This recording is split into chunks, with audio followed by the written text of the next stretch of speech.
Magluluto ako guys ng kamatis.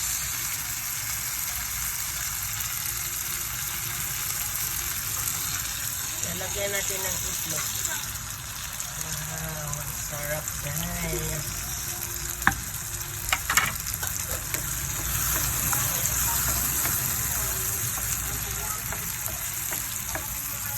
Yung ating ulam guys.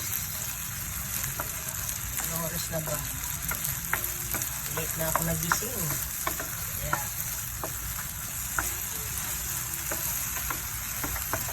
Ano ang aking niluluto para madali lang. Dahil gutom na si Mikay. Ako yung guys, Mikay.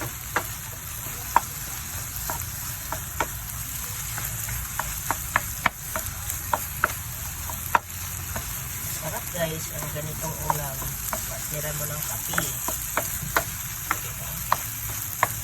Solve ng iyong almusal.